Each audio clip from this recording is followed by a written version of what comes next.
I just finished reading an arc of one of this year's most anticipated romantasy book releases. I'm talking about Under the Iron Sky by A.T. Emerald. And would I recommend it? Yes, but with some caveats. Let's talk about it. I didn't know this before I started reading Under the Iron Sky, but it's based on a popular Dramione fanfic. I am not a Dramione fanfic reader, so I'm coming into this with a fresh perspective. I haven't read the original fan fiction that this book is based on. The story is set on some mysterious planet where the humans are living on the surface of the planet. The sky has been completely blacked out, so they can't see the sun, and they use the sun's rays to power their machinery, and they are losing a war to the people and fae and monsters who used to live under the surface of the planet and have now arisen and are basically trying to exterminate the rest of the surface-dwelling humans. Raya is the female main character, and she doesn't bear much resemblance to Hermione.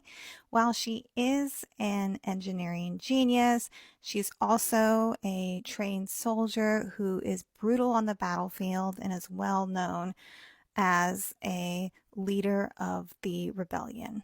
Icarus is the male main character of Under the Iron Sky, and he does bear more of a resemblance to Draco Malfoy. He has the silver white hair and eyes, the pale skin, the stoicism. He's definitely brooding, and he is also very vicious in battle.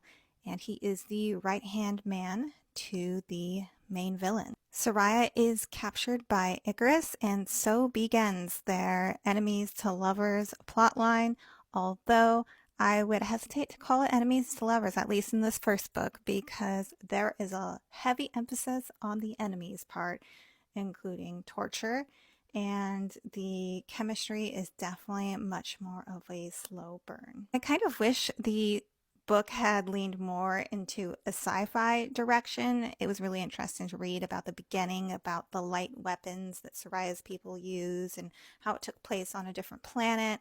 But then once you have the baddies enter the picture, you've got spider people, you've got fae with wings. It starts to go more into a fantasy direction, whereas I kind of like the sci-fi dystopia feel it had earlier. I didn't care too much for the side characters, specifically Icarus's friends.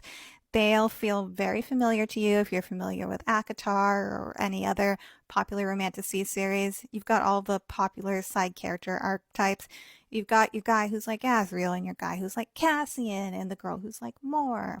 This is definitely more of a slow burn story. And when it comes to the romance, don't expect spice. We're talking one chili pepper here at most, in my opinion. But don't get me wrong, this book is definitely adult.